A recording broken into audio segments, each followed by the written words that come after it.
Good morning, everyone. Are you able to hear me this morning? Yes, ma'am. Perfect. So this is Sheila. We'll be starting the All Plant System Technical in about 5 minutes. Thank you.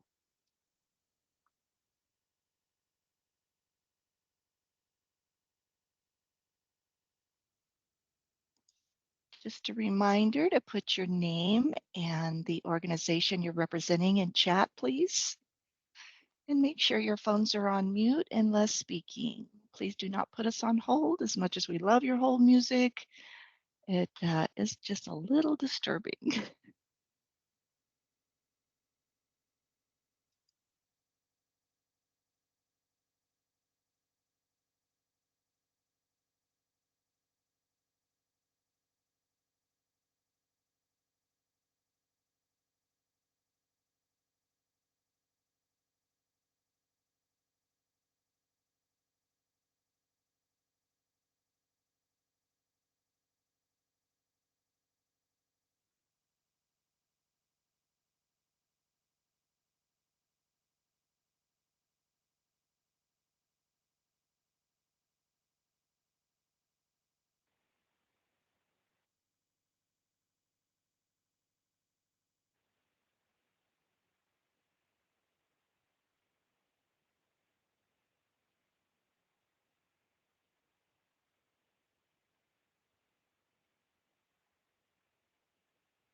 Good morning, everyone. Welcome to the All Plant System Technical. We will begin in just a couple of minutes at 9:05. Please make sure you're getting your name and the organization you're representing into chat, and we'll start shortly.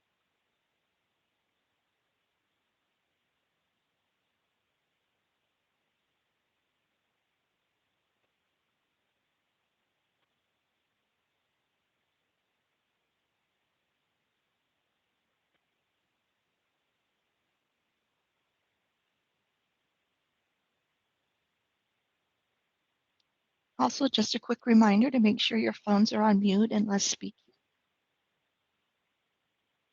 This would eliminate the background noise.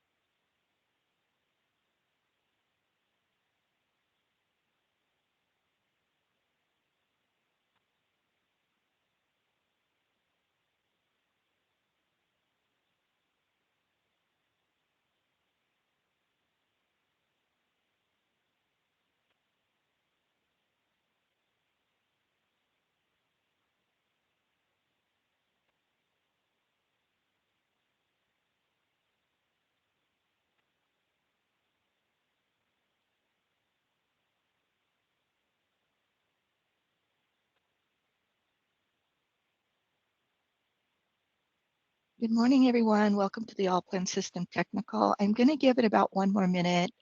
We do still have people joining. I'll just give it 1 more minute and we'll get started here.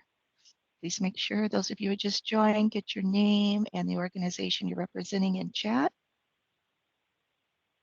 And make sure your phones are on mute, please.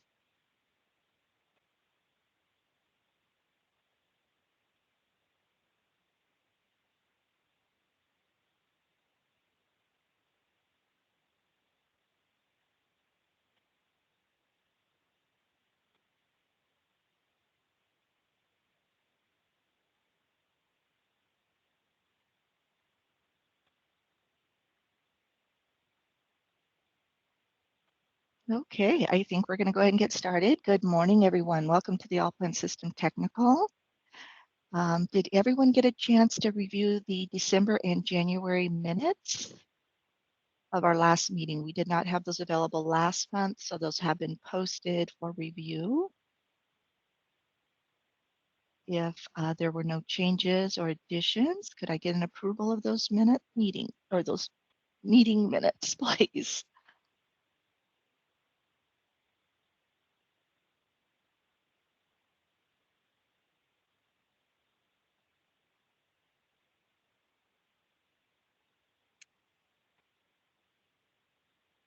Would anyone like to approve the minutes for January and December? Sheila, this is Dana. I'll make a motion to approve the minutes. Thank you, Dana. And this is Brad. I second. I couldn't find the unmute button. It's not Monday either. All right, thank you guys. Okay. It is third Monday, however, so. Oh, okay, gotcha. All right. Anything on the agenda that we could, or that's not on the agenda that may be up for topic discussion, that we would have the right people at the table to discuss today? We can always bring it at open discussion as well.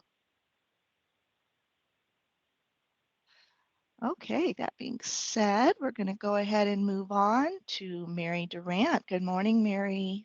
Good morning. All righty, I'm going to give a start with provider enrollment updates. So currently, Fee for Service is working on December 21st.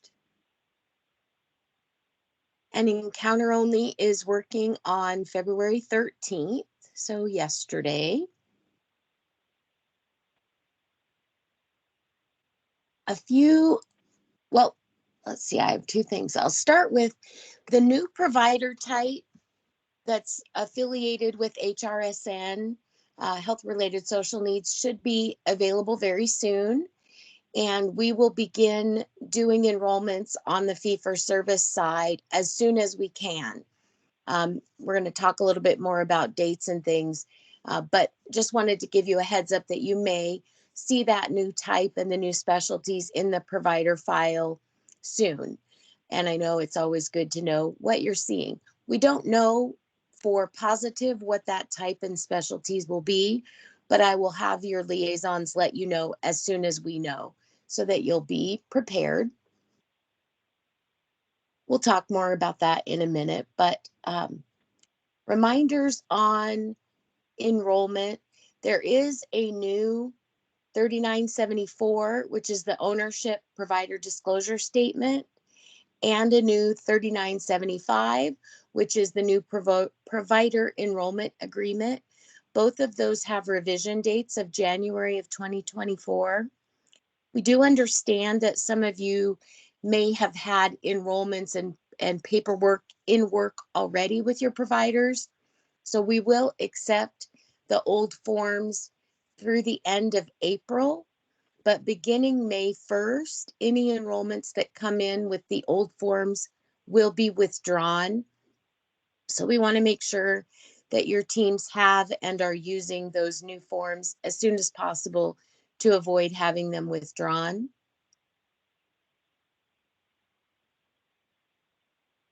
Some reminders on enrollment. If you enter an enrollment and for some reason you aren't able to enter the address as you have it for the provider, so often some CCOs will enter their own address and then need to have us correct it. Be sure you send an email to the group encounter email address to make sure that we see that new address. Because we are working enrollment so quickly, you'll want to send that right away. We've had a few lately that had to be withdrawn for having the CCO address and not the provider's address. We have also had a few withdrawals lately where the license information entered for the provider was incorrect. We have discovered lately that it was likely due to a typo, a data entry error, but we don't know that in the time period when we're just trying to search that license up to confirm it. So just be sure that your teams are checking their work and looking to ensure everything is accurate to help avoid the double work and the withdrawals. It was just so happened to be a recent day. The team was working. We got 5 ATNs submitted that day, and 4 of the 5 had to be withdrawn for errors. So it's definitely important if you have new staff doing this work, make sure they utilize your materials on how they should be entering them, and then also using the information that's available on our Encounter Data webpage just to help ensure enrollments can go smoothly, they're done accurately, don't have to be withdrawn or corrected later. We've also had several enrollments lately that are coming in on providers that are already enrolled for the dates you're requesting. So also important to use the provider file. You might have to use the inactive if you're looking for an older date. The provider might have been open for the date you're requesting, so you won't need it as long as they had activity for the date of service. They don't have to currently be active as long as their activity covered your date of service. So just be sure you're using the provider file and that any of your folks who might be doing or looking at enrollments have access to that information. All right, any questions on provider enrollment?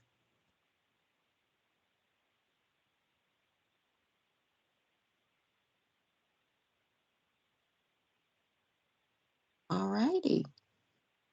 So I can move into my normal encounter data update section.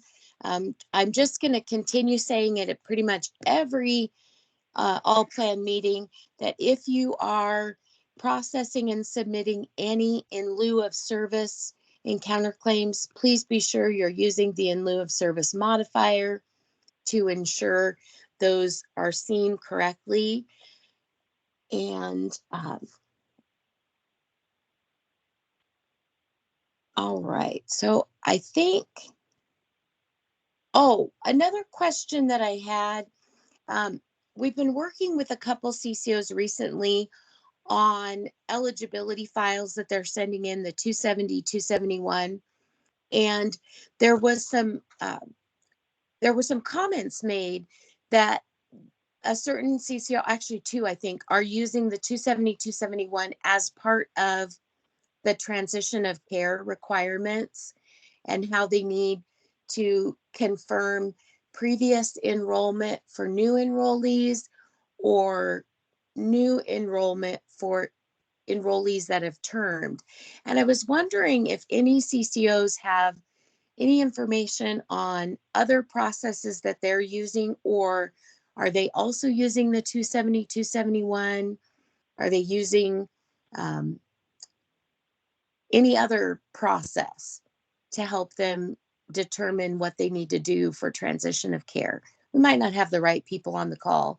I just thought I would ask just in case anyone knew.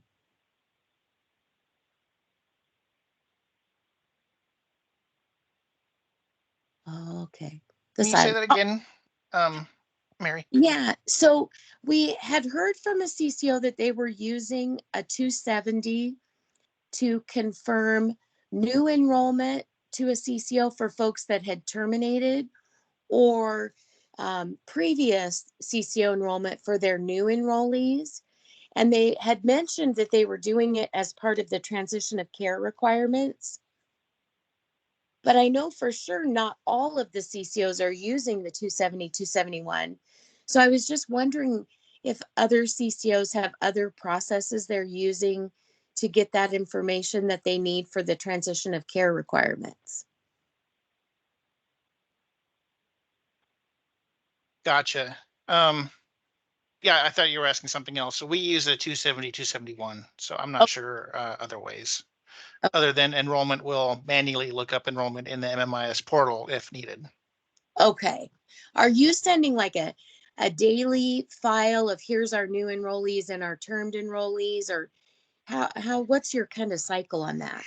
It's been several years since we set it up, so bear with me, but I think we're just looking for any new record that comes in and we're just dumping it into a 270 request that we Okay, send to you, and then we parse it back looking for prior day eligibility. gotcha. Okay. That makes sense. And do you do that just on new enrollees, or do you ever do sort of like a monthly, any sort of a, here's everybody cleanup file? We just do it on news. Okay, And I want to say we do some on closes to make sure they haven't gone to another CCO where we need to preemptively um, set up stuff to be sent to them. okay. But as I said, it's been quite a while since we put that process in place. Well, that gives me a point. I wanted to sort of look at how the process is working on our side when you're doing it that way. So that gives me a place to start looking. So that's helpful. Thank you. Of course. Okay. So I'm going to move on to health-related social needs conversations. I have a few topics I want to talk about. The first, again, is that new provider type and specialties related to climate. So there'll be two specialties created at this point. One for outreach and engagement around climate, and then one for actual climate for the devices. And we will begin enrolling those hopefully very soon, like maybe this week or early next week. So you should start seeing those in the provider file. Because we now have this type of specialty that should be available, and because climate starts in just a couple of weeks, the state is going to be having a training for HRSN providers, so potential HRSN providers or ones that we already know for sure are going to come on board. That training is going to be very focused on fee for service. At this point in time, I still have hopes that sometime during the summer, we'll be able to do some regional joint trainings with CCOs, but at least this first training is going to be very focused on fee for service. But of course, our hope is that all HRSN providers statewide are going to choose, even if they work with you as their CCO, they're going to choose to work fee for service as well. We cannot make that, but we would love them to. So the training is going to be on the 27th of February, and we would very much love, we'll share the information with you, and we would love it if you would share the information with any of your providers in this space who might be interested in attending. Again, it is very much a fee for service training. So there's not really any space for those providers to ask questions of the CCO or receive answers from any CCO folks who might be on the call. We're actually really not, I don't know how to say this tactfully, so apologize if this isn't tactful. There's really isn't an invitation to CCO folks to attend. We just really want you to share it with your providers who might also want to be fee for service providers. So we won't be able to do any CCO questions or answers at this particular training. We're hoping to be able to do joint in the future, but this one will not be that. We'll be sharing with them how to get enrolled, how to navigate the fee for service process to get authorization to do their invoice billing, and then information about how they'll be getting paid. What we know is MMIS is not going to be up and running in full for the HRSN process until late summer. So at least this initial stage, the MMIS portion will be limited to enrolling the providers only.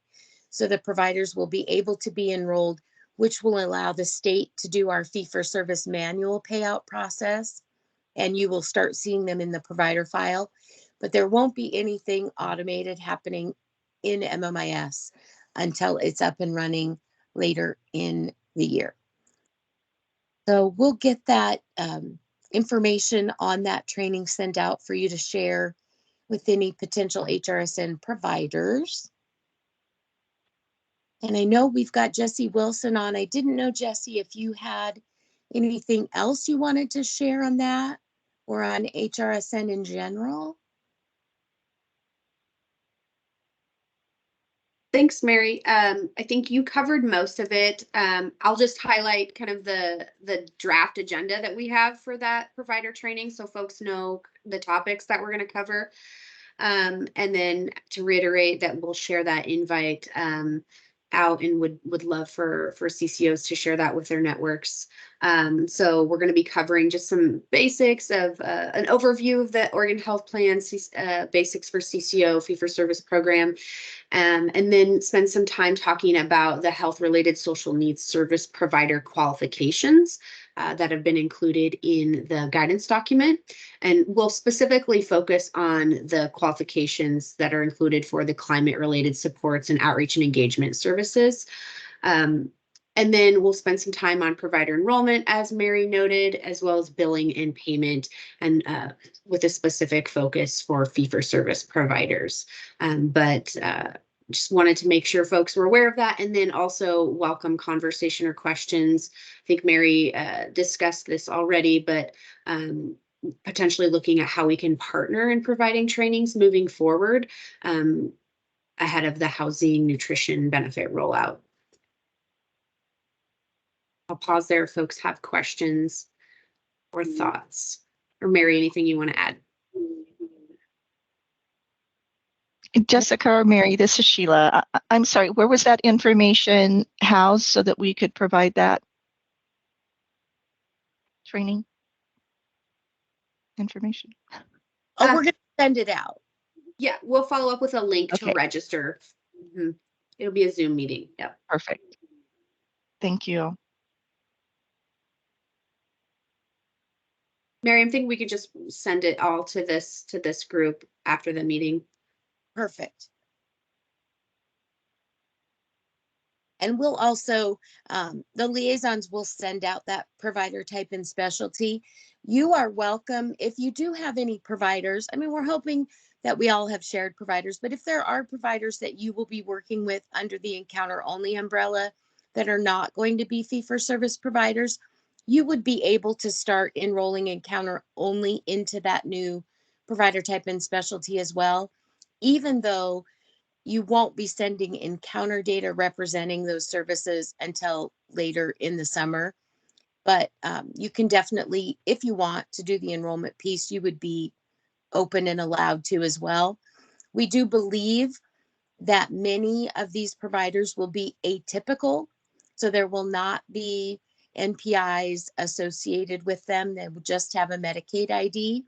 We did also discover some of these providers are currently enrolled as another provider type, but they will have to complete a new enrollment as this new provider type in order for the payment process to work correctly. So you may find that some of these organizations have an existing provider type and enrollment in the file, and then they may have a new one with this new provider type and specialty. So that will definitely occur.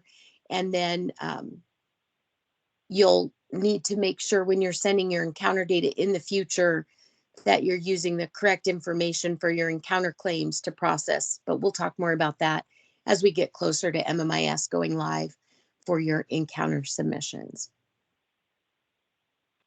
And Mary, I have something to add that I meant to cover yesterday in CCO Operations Collaborative, but kind of was running out of time there. In our CCO work session last week, I don't know if some folks were there for the HRSN discussions, but a question had been asked by a CCO about that provider journey document that OHA is creating. And actually I walked through last week, if that could be shared with CCOs as a PowerPoint that they could then customize. And so, yes, that we will do that. We are working on updating it to be more accessible. So some accessibility language updates, and then we're going to send that out as a PowerPoint version to CCOs. So yes, circling back on that question, that we will share that provider journey with you all, as I know that may be helpful. But I'd be curious if there are other opportunities or other items that may be needed by CCOs as you're thinking about doing provider trainings or webinars, or perhaps you're already doing those to prepare providers for HRSN. If there are other materials that would be helpful, or again, if you would like to partner in webinars moving forward, definitely want to hear about that.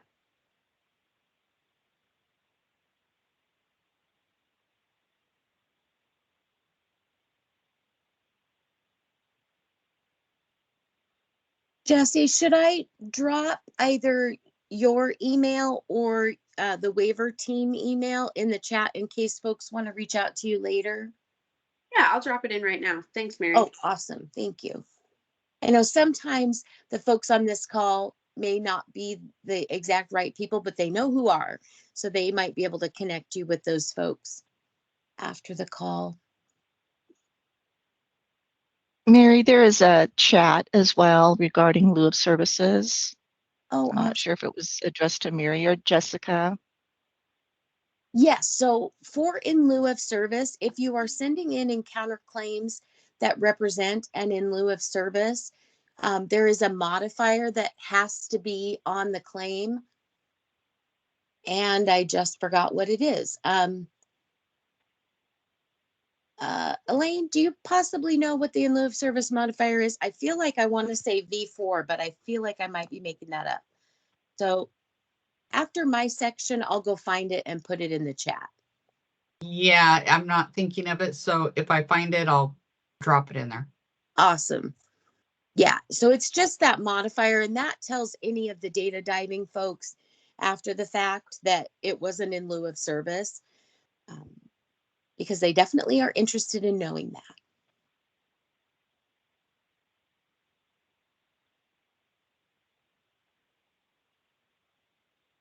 All right, that's all I had, Sheila, unless anyone has any questions. I don't see anything else in chat. I don't see any raised hands. So thank you both, Mary and Jessica. Appreciate the updates. All right, we're going to go ahead and move on to the chip conversion update.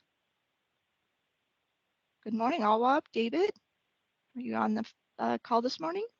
Yeah, I'm here. Good morning, everyone. Can you hear me all right? Sure can. Perfect.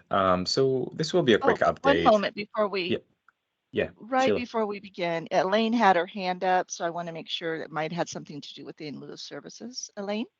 It does.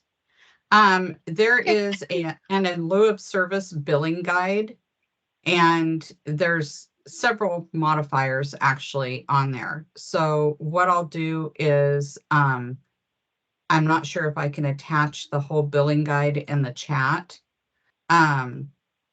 If I can't, then I'll give it to Anne to get it out to the group. Thank you, Elaine. Okay, I apologize for the interruption. Go ahead, please, Awab. Thank you. Perfect. Good morning, everyone. So wanting to follow up on the chip expansion update, we've shared a few updates about this issue, which impacted capitation payments for some members that were involved in the per code updates. This also resulted in some members disenrolling because of this capitation payment update, and that defect, for the most part, has been resolved related to members disenrolling due to the future end date on their account. We have some members that had to be manually re-enrolled into CCOs for that purpose, but again, for the most part, the issue is resolved. The capitation payment issue, though, is not fully resolved. We still have some January payments related to these chip code updates not released for CCOs, and we're working on that with a new data fix. Unfortunately, several data fixes have been applied, but not all with the perfect solutions for these issues. So we're looking for the end of next week to have all the related capitation payments released to the CCOs.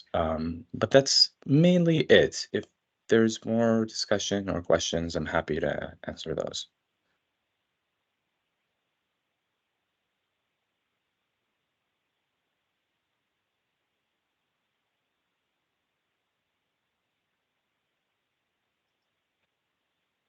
Oh, I don't see anything in chat or raised hands, so I don't see any questions for this particular subject item. Perfect. Yeah, thank you, everyone. All right, moving on. We're going to move on to the OHA updates. The system tracker, Mary. Oh, that was so fast. Okay, let me pull that up.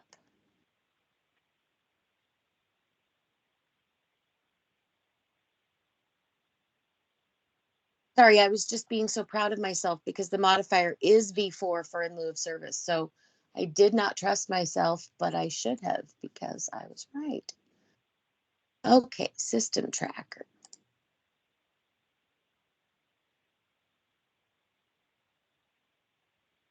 We're looking for recent updates. It doesn't look like anything that was on our tracker has moved into production. There has been, of course, some movement on the basic health program that is moving through the early stages of development. And the daily auto assignment, that's continuing to move forward in the next phase that will allow even faster. I mean, we're enrolling faster than we have been currently, but looking to improve that even more. And then the TPL good cause coding, that's being tested right now, changes to that. Ongoing changes for the COBA information, that's in system test by our vendor. So updates are here with the dates over in column I that you can look at. Incarceration work is also in UAT. So nothing going into prod quite yet, but things are moving. So if anybody has any questions, I'm happy to take those.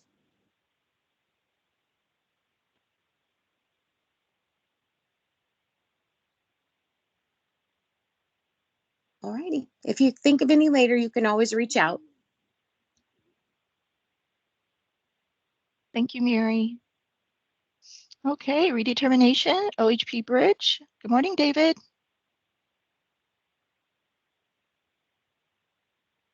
Good morning, everyone. Sorry, I was searching for my mute button there.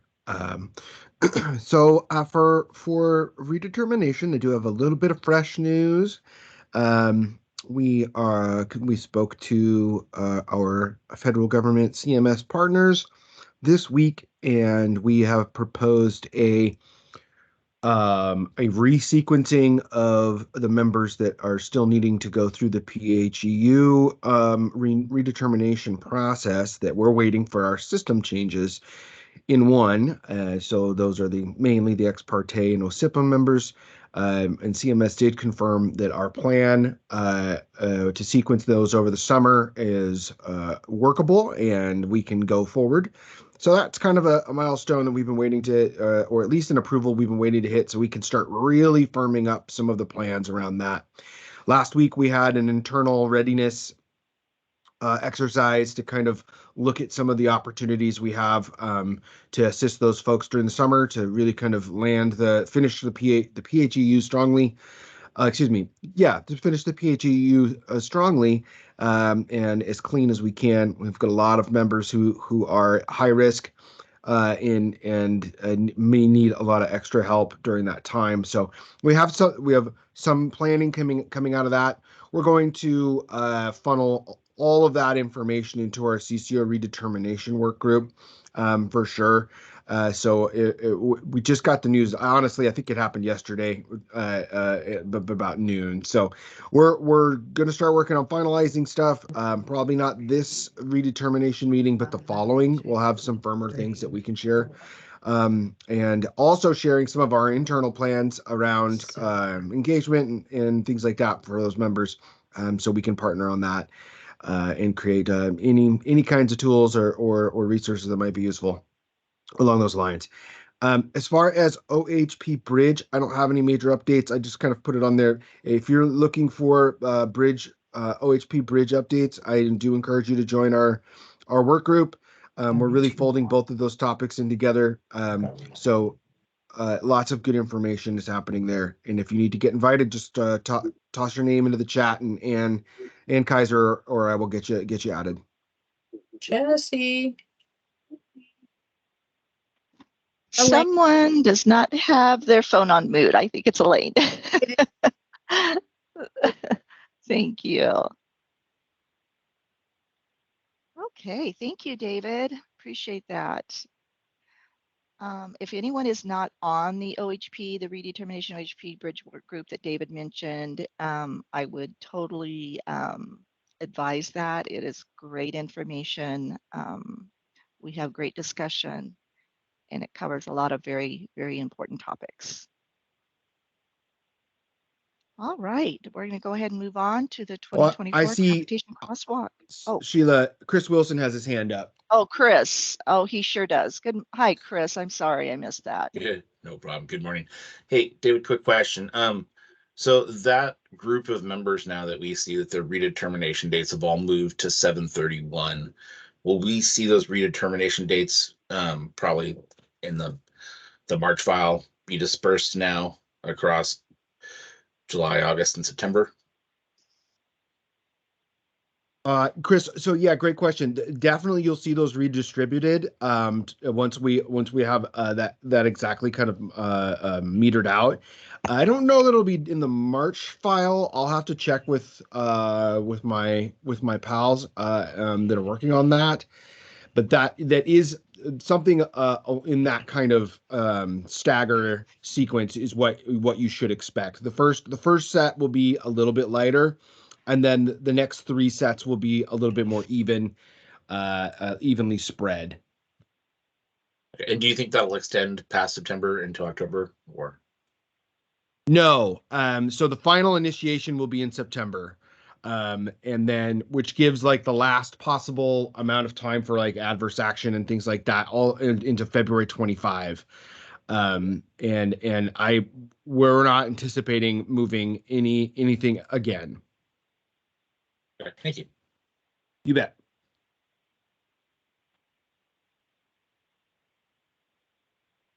Yeah, Sean, let me know too. We have a new graphic that might be helpful for folks. We're going to drop it in the chat, and we'll definitely go over it on Friday as well. But we've got something that kind of shows a little bit more of what to expect. Thank you. That's great information. Appreciate that. Okay, Cheryl, 2024 Capitation Crosswalk, please. Hello there. Good morning, everyone. And I have this pulled up if you want me to share my screen, or if you already have it, I can navigate you through it. Go ahead, Cheryl. Okay.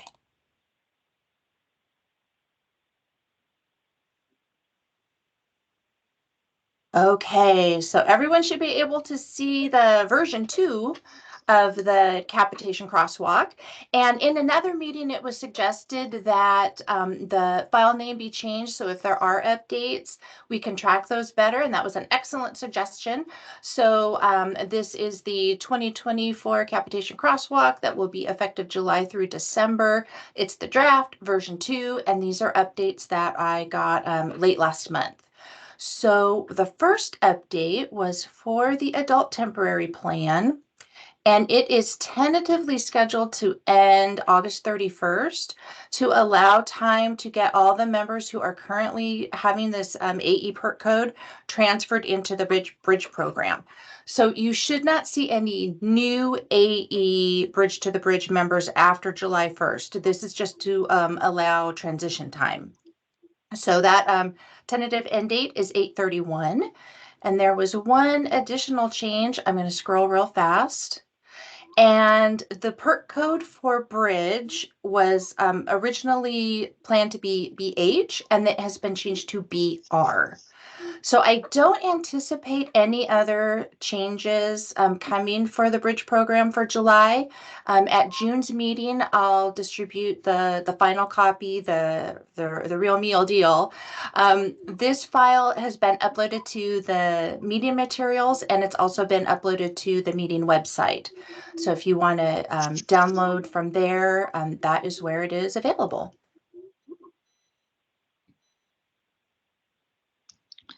So is it safe to say that we can go ahead and distribute this to our IT folks so they can get this built within our systems? I am 99.99% sure. I have learned never to be like 100% sure until go live. But yes, final answer, don't need a lifeline. I'm feeling confident with this data, yes. Thank you. Okay. I don't know what happened to my agenda. There we go. Okay, I appreciate that, Cheryl. Thank you. We also have you for CCO rollovers. Yes, I wanted to give everybody an update on this body of work. So just to kind of give some background and get us all on the same page, the CCO rollovers are members who are enrolled with a CCO B, E, F, or G that can appropriately be rolled up to a CCO A. And prior to the DCO contracts ending, we had some tasks and we had some functionality within MMIS to make those changes happen automatically. When the DCO contracts closed, there were some changes that were made in MMIS so that the system will only allow one CCO enrollment at a time. So you can be enrolled with an F and that's it. Where we used to be able to have like a CCO B enrollment with a CCO or with a DCO, and that could be rolled up to A. So that functionality is no longer available. And all of the CCO rollovers have to be done manually. So I run a report every week. It excludes all special populations. So there are no Medicare dual members, no OIA, no child welfare, and no tribal members included on this report. It also includes all the members who have active TPL. So it's capturing members who are, for whatever reason, stuck in a lower coverage type than a CCOA. These are primarily members who've had TPL that no longer have that third-party coverage and are in a CCOF. It also includes members who have presumptive TPL and they are enrolled in CCOG.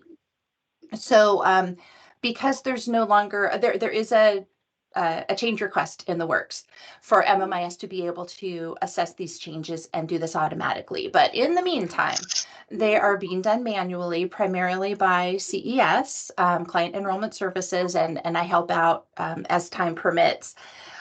There used to be our highest number in early December, there were over 2,400. And we have been able to get that down to just under 1,200. So a lot of work has been going on the last couple months. Because it's manual and there's still quite a few, with the changes that we're also trying to incorporate with our enrollment timelines, we've opted to do rollovers still following the existing auto assignment dates that are in MMIS so that we don't have to override every enrollment date. MMIS has a really nifty functionality when we're doing manual enrollments that it will auto-populate next weekly enrollment for us so that we don't have to enter that date every time we're trying to do an enrollment. So I just wanted to kind of give all the CCOs just a heads up on the timing, where on these rollovers, you're still going to see them coming through with what we have known as the next weekly date, rather than the shorter enrollment timeline. So that's my update for rollovers, if anyone has any questions.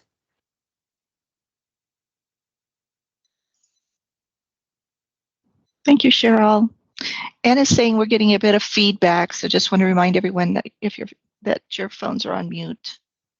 Cheryl, is this done at a particular time of the week that we may expect to see these on our 834? The work is done throughout the week. You should be getting a term record, whether it's the B, E, F, or G. So you'll get, just like any, even though it's manual work, the 834 cycles are still the same.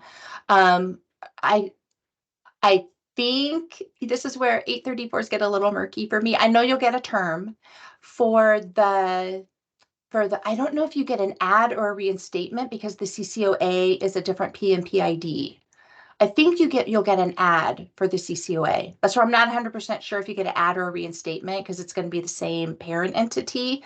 It's just moving from that lower coverage type up. But you should be getting 834s because these are all being done future effective.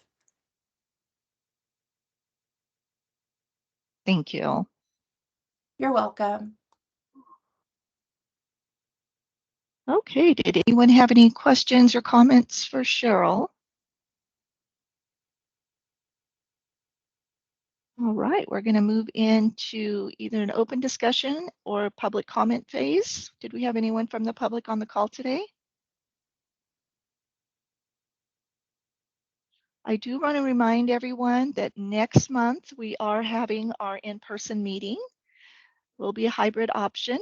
Our in-person meeting will be in room 352 for those of you who have pre-COVID, when we were having our meetings monthly up there. Everyone knows that where that room is, but you will have to check in at the front desk. Would love to see some familiar faces and some new faces. So if you're able to make it up to Salem, we would love to see everyone in person. Would be great. I will be there. I'm sure several will, but it would be nice to see you. Our last in-person meeting was pretty sparse, so we would love to see everyone show up. We hope to do these on a quarterly basis so that you can plan ahead. Any questions about that? If you have anything that you would like to add to the agenda for next month, please note that our steering committee is on March 15th. It's always the Friday before the meeting. Please send any agenda items my way or join our meeting. We'd be glad to have you.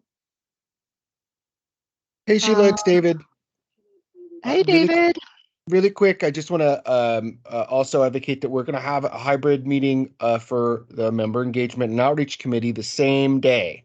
So there's 2 times to get together on that same day.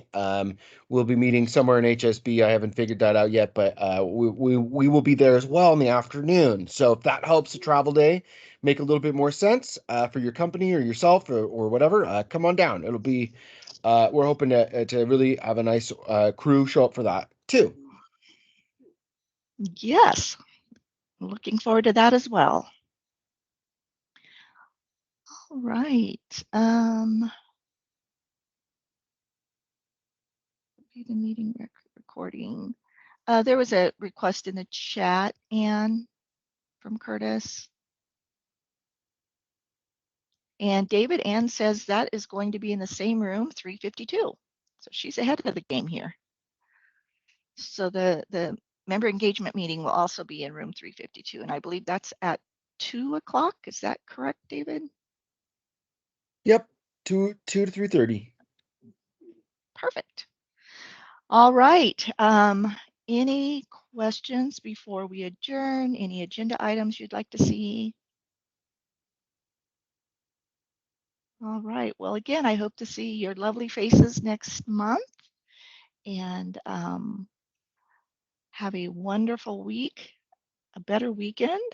I don't know if you guys are getting rain where you are, but we are getting, it is pouring here. So hope for a better drive up next month, right? All right, everyone, take care. Thank you so much for joining. Thank you to Happy all the Valentine's presenters. Day. Oh, absolutely. Don't eat too much candy. Happy Not too much Oregon's candy. birthday.